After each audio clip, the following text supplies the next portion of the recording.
Good morning, everyone, and welcome to Zora's House's annual meeting. My name is Dr. Alex Christmas Stapleton. I use she, her pronouns, and I am the program manager of the Women of Color Equity Design Institute here at Zora's House. It's truly a joy to be in the space with you all this morning. First, we want to thank you all for being a part of our community and being committed to our mission to provide women of color and gender expansive people of color with the space, skills, and strategic connections that they need to thrive personally and professionally. Before we begin, a few housekeeping notes. The restrooms are located in the back near the check-in with an additional one just outside the co-working space. Our nurture room is at the back near the garage door. If you need a quiet moment at any time, please take care of yourself. We're also offering tours after the program today. So if you haven't seen the space yet, we'd love to take you around. And we'd also love to see you back here this Friday for our first Friday family reunion and our 8th anniversary party.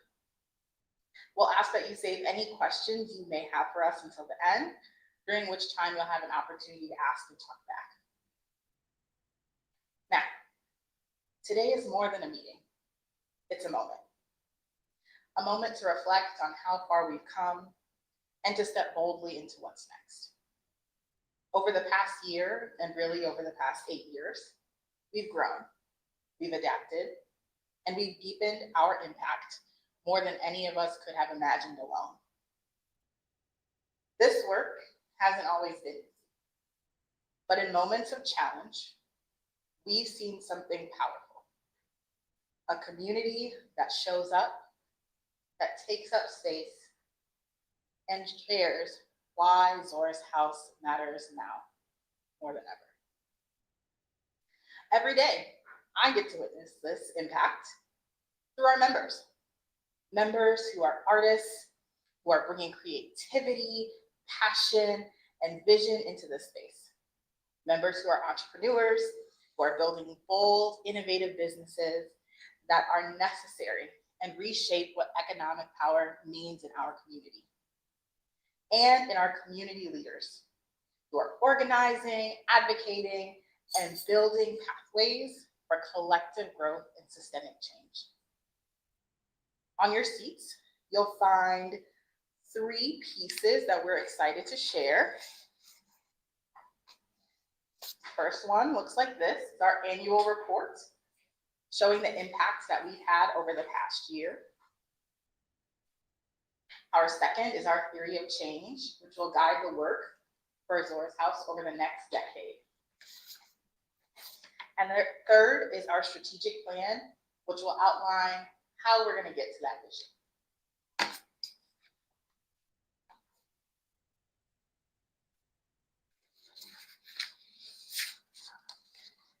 Today, you'll hear about our journey, past, present, and future. At the heart of it all is our commitment to helping women of color and gender expansive people of color connect and reconnect to their power, trust their vision, and move forward with courage, even if it feels uncertain. We believe in a do-it-afraid mindset rooted in abundance, possibility, and transformation. So with that, I'd like to invite someone who brings that work to life every day. My friend, my colleague, and our program manager, Kendra Asiadu.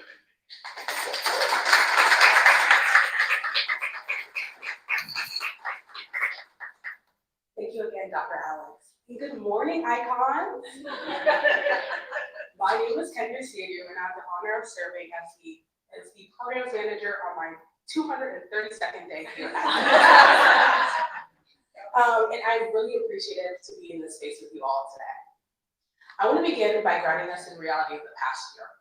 2025 has brought a great deal of change, some expected, and much of it not. From shifting political landscapes to decreasing support for nonprofits, especially nonprofits in social justice, we've been navigating an environment that feels increasingly uncertain. As you know, women of color and gender expansive people continue to bear the brunt of uncertainty economically, professionally, and personally. Across the country, hundreds and thousands of women of color are still searching for stable employment, new opportunities, and pathways to grow. And in the midst of all that, we're leaning in on our community, on spaces that offer not just resources, but connection, affirmation, and support. That's where Zora's House comes in. What hasn't changed despite everything is our commitment to being that space. A place where women of color can come, walk in, and be met with possibility. Whether someone comes here to prepare for a job interview, attend a program, build their business, or simply take a breath, what they will find here is community and a reminder of their power.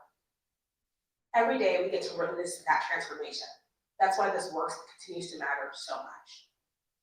You'll see a fuller reflection of 2025 in our annual report, but I want to take a moment to highlight a few things that we're especially proud of. This past year, our Rest is Resistance campaign allowed us to expand how we care for our team, launching a sabbatical program, deepening our wellness offerings, and really leaning into what it means to support people holistically, not just as professionals, but as whole human beings. I think I'm like real close, y'all. Sorry about that. We also celebrated the 2 graduations of our Leadership Fellowship, one of our flagship programs. These leaders have showed up every day in their workplaces, in their communities, and in their families, creating change that's both visible and deeply felt. It's powerful to feel a kind of intergenerational leadership continue to grow. Our Wealth Builders program continues to be the cornerstone of our work. We've seen firsthand how it supports women of color in navigating their financial journeys, not just towards stability, but towards long-term wealth and collective empowerment. We asked participants to reflect, and 100% shared that the experience was both fruitful and healing. And this year, we're expanding to reach even more participants. And of course, our Joy Fest, now evolving from the Women of Color owned markets, has continued to grow both in scale and impact. These events are not just moments of celebration, they are engines of economic opportunity. Last year alone, we produced over $75,000 circulated to small businesses through these markets. That's real, tangible economic impact. Finally, I want to uplift one of our longest running programs, the Women of Color Writing Circle. This space sits at the intersection of creativity, healing, and community. It is where women come to process, to expand, and claim their voice. And it's led by someone who embodies that work fully every single day. So with that, it's my pleasure to introduce the next speaker, Yarlene, and my co-colleague in YWCA's leadership development. Yarlene brings a powerful community, art, and education, and carrying everything that she does. Through her leadership, she has guided countless women to reclaiming their stories, facilitating over 30 hours of writing sessions this past year alone. With that, please warmly welcome Yarlene to the stage.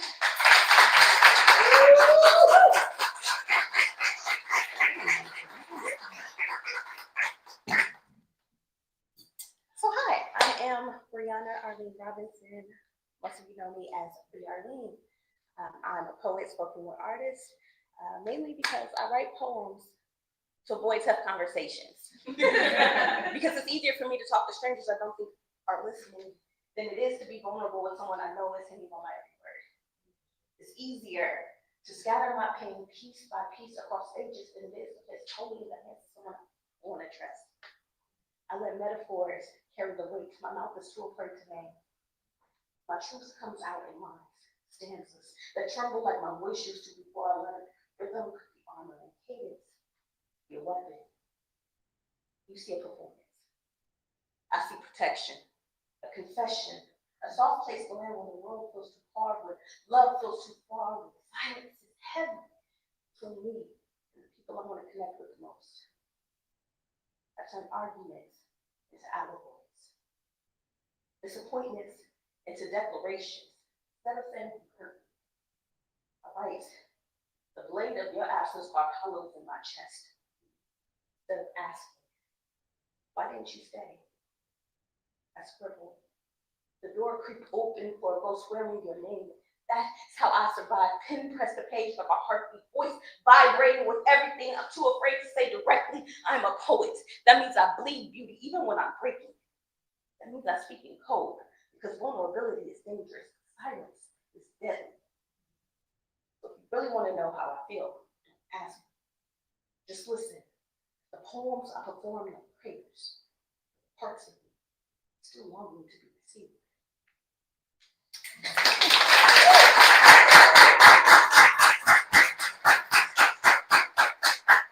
Writing is how I found myself. My entire life, for as long as I can remember, poetry has been there.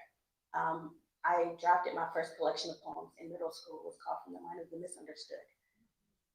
When I felt like I didn't have a voice and when I couldn't speak and say things to people, poetry was there for me.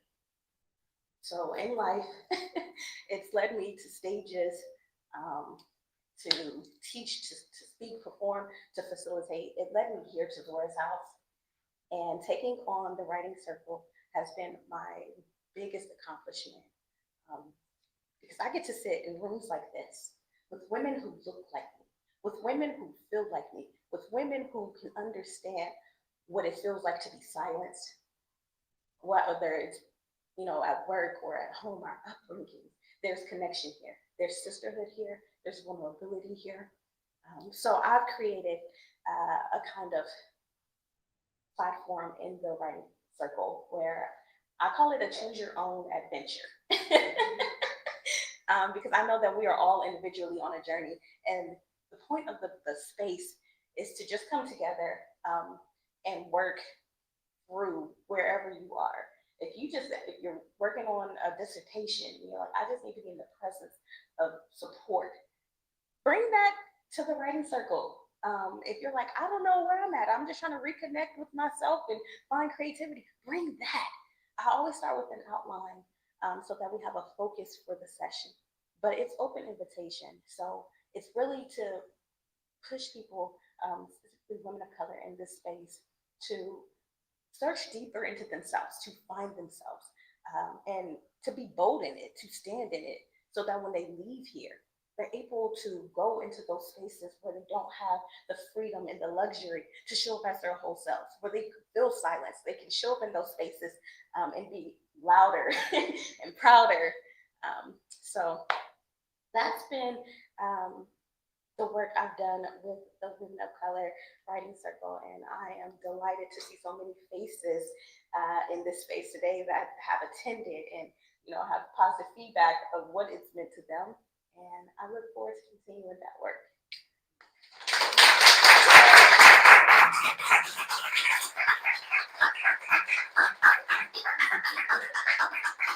Let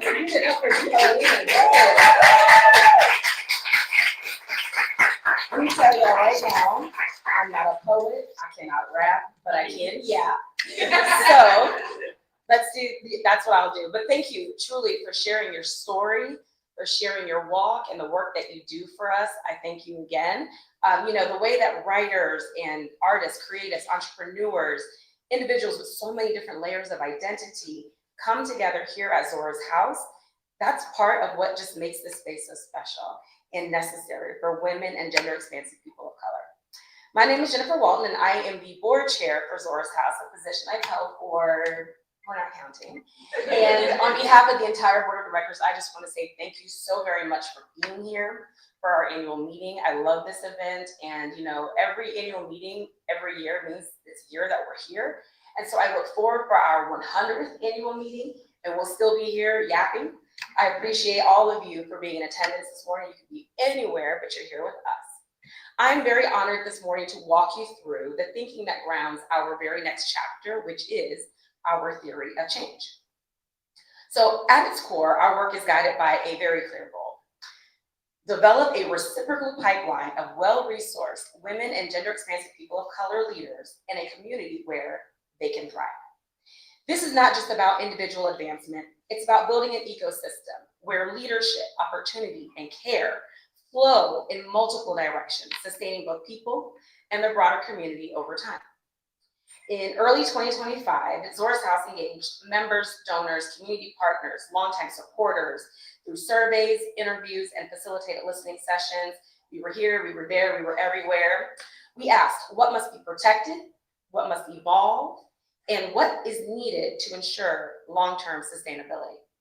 This process, it centered the voices of those most connected to and impacted by our work. What we heard and what we already knew was that thriving does not happen by chance. It requires intentional strategy, investment, and infrastructure. From these insights, in alignment with our impact measurement project conducted by Dr. Erica Womack, my friend, we developed our theory of change. LC will be coming up after me to explain the 4 pillars of our work, but I want to talk about some of the strategies to help us actually get there. Because these are the places where you, our founders, our funders, our cheerleaders, and our supporters can plug in and help drive our work forward. So, first, trauma-informed, culturally competent programming that meets women and gender-expansive people of color where they are and supports their full humanity. Second, strategic partnerships that expand access, influence, and opportunity across sectors. Third, financial sustainability to ensure that both individuals and the organizations that work with us are resourced, the organization is resourced for the long term. Fourth, internal capacity building to strengthen the systems, leadership, and operations that hold this work. And lastly, fifth, strategic communication to shape narratives, amplify impact, and deepen engagement. Together, these strategies drive both short and long-term outcomes. In the near term, we see increased access to resources, stronger relationships, and deeper engagement among women and gender-expansive people of color. Over time, these outcomes compound, resulting in lasting shifts that define our 10-year vision, as I mentioned, annual meeting, right? We envision a future where Central Ohio experiences more inclusive economic growth, driven by the increased economic power of women and gender-expansive people of color. Where a deeply connected, community-oriented network of women of color leaders is activated and sustained, underlined, and where women and gender-expansive people of color engaged in leadership, advocacy, and community work experience improved well-being, not as an afterthought, but as an actual foundation. This is what we mean when we say built to last. It reflects a shift from simply building programs to strengthening systems, reducing fragility for individuals, for organizations, and for the broader ecosystem we all depend on. It is our commitment to durable economic, relational, wellness, and civic infrastructure, both externally for the communities we serve and internally for Zora's House as an institution. Doesn't that sound beautiful? Like Zora's House as an institution. Our theory of change is not just a framework, it is a responsibility to deepen what matters, to invest in what sustains us, and to move forward with clarity, care, and courage. We are deeply grateful to everyone who contributed their insight and trust to this process. The theory of change and the future it points to, it truly does belong to all of us. With more on how we'll bring this vision to life, I'll pass things off to our founder and CEO and my friend, LC Johnson.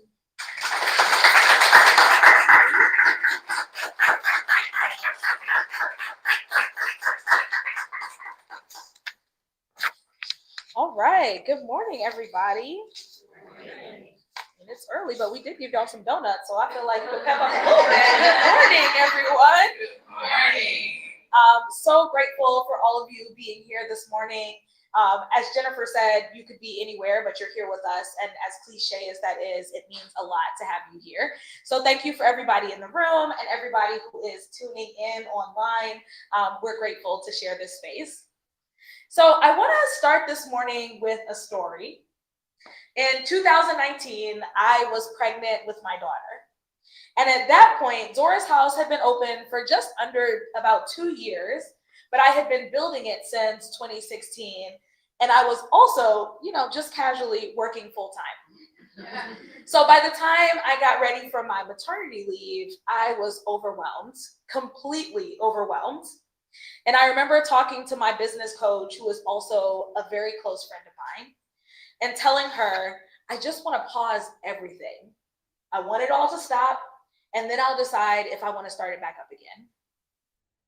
Because in my mind, there was no separation between me and Zora's house.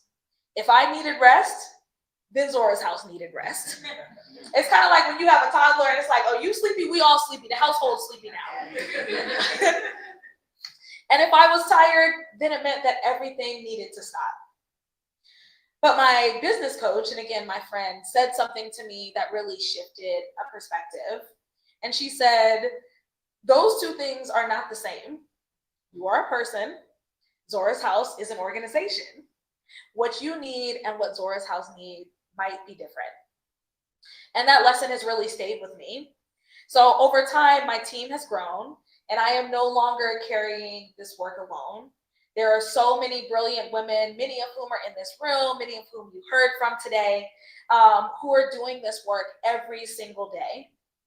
But I have come to understand something deeper, that my instinct to intertwine my own needs with the needs of Zora's house did not completely miss the mark.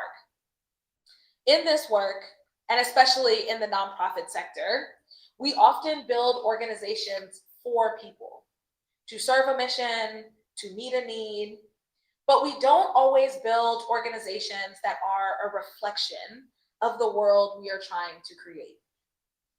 At Zora's house, that line is intentionally blurred because we are an organization that serves women of color, but we are also an organization made up of women of color. We are not separate from the community. We are the community, and that has shaped how we think about our future. So earlier, just now, Jennifer came up and you heard a little bit about our 2025 strategic planning process. And from that process, from that listening that we did in 2025, emerged 4 distinctive pillars that make up our work: economic, relational, holistic, and systemic. Now, y'all know I do not like slides with a lot of text, so I broke all my own rules. But you can see in greater detail here a little bit about those 4 pillars and what they mean. And one of the things that you'll see mirrored in the strategic plan, on every page that you see a pillar, you'll see how we plan to do that work for the women of color that we serve, and you'll see how we plan to embody that pillar within our own organization as we continue to build Zora's house. But what we learned during that time is that these are the things that we know women of color need to thrive. So when it came to time to build our strategy, we started asking a slightly different question. What would it look like for Zora's house to be resourced in the same way we are fighting for women of color to be resourced? What does it mean to strengthen economic stability for women and gender expansive people of color, while also building Zora's house's own financial resilience through diversified revenue, disciplined financial management, and long-term sustainability planning? What does it look like to cultivate deep connection, belonging, and collaboration among the women of color that we serve, while strengthening internal governance, leadership pipelines, and board engagement, so that we can ensure that Zora's house is supported by durable, shared relationships? What does it mean to center whole person well-being, to embed trauma-informed, restorative, and wellness practices across all of our programs and spaces, while also, and this is very important, sustaining the internal policies and practices that support the health of our staff, that support transparency, and ultimately will lead to long-term organizational vitality? And finally, how can we build durable systems across Central Ohio that support women and gender expansive of color, people of color, and the organizations they lead, while also strengthening our own internal strategy, data, and infrastructure? Because the truth is that our future, our sustainability, our ability to do this work long term is inextricably tied to the well-being of the people who lead it. We are not separate from the work. We are inside of it. And as Jennifer said, that's what led us to this idea of being built to last. Now, I'll be honest, okay? Endurance is not a sexy word right now, okay? Ain't nobody trying to endure, all right? We've spent the last several years, rightfully, okay, pushing back on the idea that women of color are only meant to survive, to carry, and to be endlessly resilient. We've been dreaming about softness and ease and lives that are not defined by struggle. And I believe in that very deeply for myself and for all of us. But I also believe that we are in a moment that is asking something more of us. It's not the old kind of endurance, not the kind that demanded that we sacrifice our whole selves, but a different kind. One that is resourced, one that is collective, and one that says you don't have to do it alone. So when we say built to last, that's what we mean. I read a lot of science fiction. A lot of y'all know that about me, okay? That's my little sister. She also reads a lot of sci-fi, so big ups. I read a lot of science fiction, and in every future I want to live in, women of color are there. We exist. We are thriving. We are shaping what comes next. So the question becomes, what do we need right now to make that true? What does it take for women of color in this community to not only thrive, but to endure, to last, and to feel like we can make it into those futures? And what does it mean to build an organization that can do the same? An organization that is less fragile, more supported, rooted in relationships, resourced for holistic well-being, grounded in economic stability, and committed to systemic change. That is what this strategic plan is about.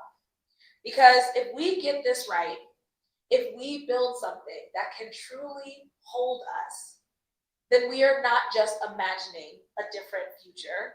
We are practicing it every single day. So with that, I'd like to open the floor to any questions that you may have, which, by the way, I did not realize I was going to be opening the floor. This line got added to my remarks, but now the floor is open for any questions that people may have. When they said at the beginning, they're like, yeah, hold everything till the end. I was like, oh, I'm at the end. Oh. Yes. Oh, I get a mic? Oh, not for long. Just. Okay, no worries.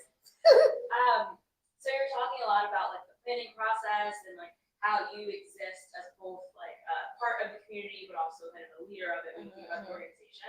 So I'd love just to hear a little bit more about like when you look to the future for I think the plans 2026 to 2028. What are you most excited about? Like what's getting you out of bed? Yeah, that's a really good question. So something that I actually really struggled with in these remarks, and also as we were kind of thinking about this plan, I actually did struggle with this idea of endurance, right? It feels very heavy. It feels like we've kind of walked backwards from, oh, we're trying to thrive, we're trying to build, we're trying to dream, to, child, we're trying to make it. But at the same time, I feel like there is something about this idea that like we are potentially in a moment that needs our leadership more than any other moment we've ever lived through, especially for somebody of my generation, right? Like we looked at our parents' struggles and we looked at our grandparents' struggles, and it's not that we're trying to replicate those things or that I'm longing for that struggle, but I think there's something powerful about I think it's in the art of hosting, and our managing director, Liz, brought this up recently when we were at an outing, and it says that like in social justice and certain spaces, it's like everybody who is there are the people who are meant to be there, and everything you have right now is what we need in this moment to move through this moment. And so that idea that like everyone who is living right now, everyone who is leading right now are the people who are meant to be living and leading right now, and everything that we have, even when it feels really difficult, and even when our skill set feels very unsubstantial and incomplete, is actually what we need in this moment. So I think that idea of activating and being able to shape and support the community in such a turbulent time feels, if not exciting, then very fulfilling. And I look forward to that. Thank you. Any other thoughts or questions? And do we have any from online? If you can, I'll repeat it out loud. So if you just say it, I'll repeat it. A question online. The question is, what are you most proud of from last year? Okay, so the question from online is, what am I most proud of from last year? So last year, I took a sabbatical. Yeah, y'all can clap for that. And you know, there are so many things. I wish I could like pass this room around to my entire team, all my board, because I'm sure we each have something a little different. But for me, I think stepping away allowed me, first of all, to see like the incredible team that has been built around this work. Every leader is not able to say, hey, I'm stepping away from my leadership role for 10 weeks. Like, y'all got it. And that was something that I was able to do. And I think what makes me feel so proud, in addition to the incredible team that I had, was also the support of my board and the support of my team, right? I did not originally plan to take a sabbatical. It was actually the October after the Capitol campaign was done. And child, I look like what I've been through, okay? And I was at a leadership team meeting with Liz and Tamaliapo, my managing director and director of strategy and advancement. And I was just like, oh, I'm so tired, like, you know, but I can't take any time off. And they, along with our facilitator, like one morning when I was not there, like had a conversation. By the time I came down, they were like, please sit. we have something we want to share with you. You're taking some time off. And they essentially told me, they were like, this is not an option. Like, we need you here for the long haul. You need to take this time. So it wasn't even me saying, hey, I need this time. It was my team saying. And then when I brought it up to my board, it was my board saying, absolutely. How do we support this? Yes, this is necessary. And so the fact that we built an organization that not only can show up in community, but an organization of women of color who are very used to constantly pushing through, who have learned to recognize when it is a moment for rest, that is something that I'm incredibly proud of. So thank you for the question. All right, y'all, don't embarrass me. We got to get one more question out here at least.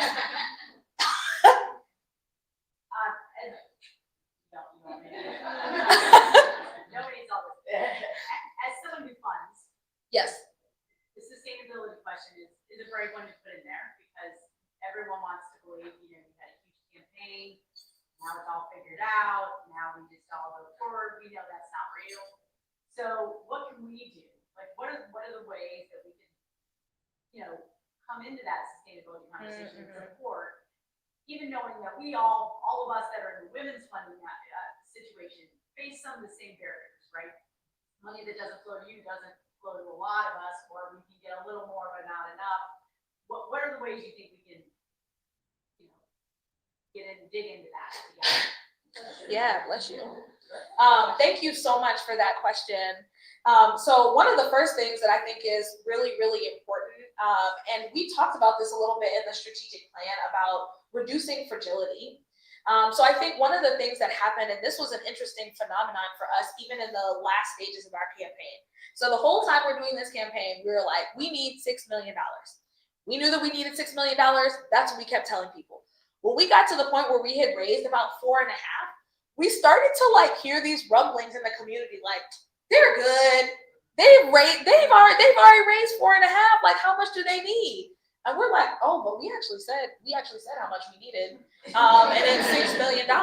But there's this idea that like when women get a little bit, like that's good. They're good, man. They already got more than we thought they were gonna get, so they should be fine. And that is a challenge that like not only Zora's House faces, but so many of our peer organizations and colleagues, smaller grassroots organizations, this idea that like if we fund them at the bare minimum, they'll just kind of make it work.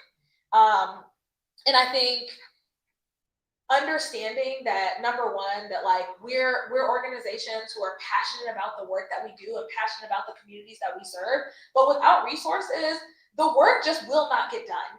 And I think there are a lot of people who feel like, oh, like as long as you have a little something, y'all can kind of make something shake. And it's like, we actually can't. Like you're going to start to see more programs getting cut. You're going to start to see more nonprofits that we've known about or who are doing really amazing grassroots work that is not being touched by some larger organizations. You're going to see those organizations start to shut down. And I think the important thing is to recognize the fragility of our systems, because oftentimes people take it for granted that because an organization exists, or because, in our case, we just did this campaign and we, have this incredible building. And we're so grateful for this resource and for our partners.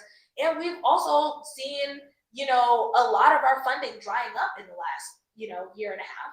And so the idea that like, oh, no matter what happens, Zora's House will be good. They'll still be around here. Like so many organizations, especially those led by women, and excuse me, even more so those led by women of color, are living in the nonprofit equivalent of paycheck to paycheck. So you get to the point where you miss a couple checks, and like that's a devastating effect. And so I think the first thing is to not assume that like, we can make something happen or that these organizations are just going to be around. And I would say the second thing, is to, come into that conversation, especially from a funder perspective. And I think, Kelly, we work with the Women's Fund. This is something that you all are already doing, but I think multi-year funding, like funders who are willing to say, hey, we're in here, we're going to do this for 2 years, or we're going to do this for 3 years. And that doesn't just have to be organizations. So like we have individuals in the room. I don't want to embarrass her because she's very humble, but we have a particular donor who's been in the room, who's been with us. Robin, I'm looking at you. Who's been with us since we were at the old house. And at different times in her life, it's been, I don't think there's ever been a month that she hasn't given, even if it was like $10. You know what I mean? And so it's not just for our organizations to carry us, because at this point we know that like, they ain't about nothing. And I think that we also know that like, it is going to be community that gets us through this. So it's also going to be those individuals who are committed to saying, I'm here with you, I'm walking alongside you, even if it's $5 a month, even if it's $10 a month, like that matters more than you probably know. We have another question from online. Someone asked if you can talk more about the role of allies in this moment. Yeah. How they can continue to support. Yeah, so thank you so much for that question. We have a number of incredible allies. You all on the phone can't see the donor that I mentioned is an ally. Kelly's one of our funders is an ally. And I think what feels so special about Zora's House and what we often put in our materials is that it is, we build with women of color, but for the betterment of everyone. Because we recognize that like when women of color can thrive, that it means everybody is thriving. And that is what is so important. And so when it comes to our allies in the room, I think part of it is, reaching out and letting the organizations that you're still supporting know that you're still supporting them. And that may seem like such a small thing, but you would be surprised how much it means to like get a note from somebody who's been a part of our community or sees our work that just says, hey, I'm still here, by the way, like, and here's how I may be able to show up this year. You might see me volunteer, or I plan to give later in the year, but keep going, right? I'm still here. because I think at times it can feel there's a lot of other noise that feels like those folks have dropped off, or people aren't paying as close attention, or people don't care as passionately as they did several years ago. So if you are an ally, if you're somebody who's still deeply engaged, be present, even if it's just with your words, even if it's a text to a leader you know, an email to a leader that you know.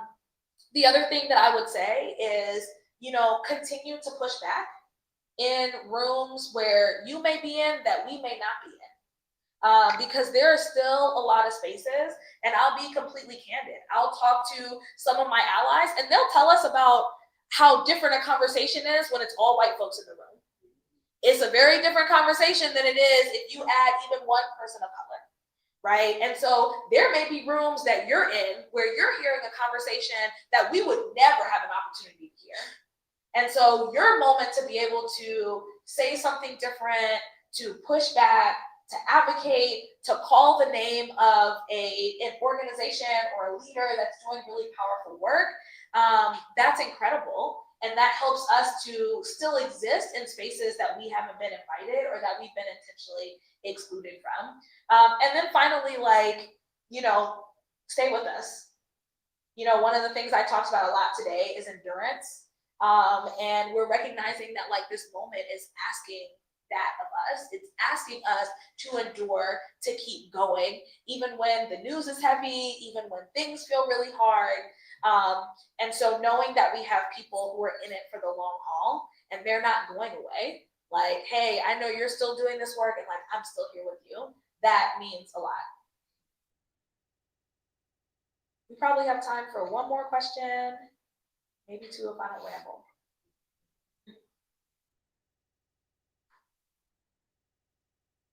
Okay, if we don't have any more questions, thank you all so much for your time and attention. I'm gonna bring up my colleague Liz to kind of close us out. But again, we appreciate so much everyone who is in this room, everyone who is taking the time to engage with us and ask questions and be a part of this work. We wanna ensure that Zora's House is in fact built to last. So thank you for very much for being a part of that.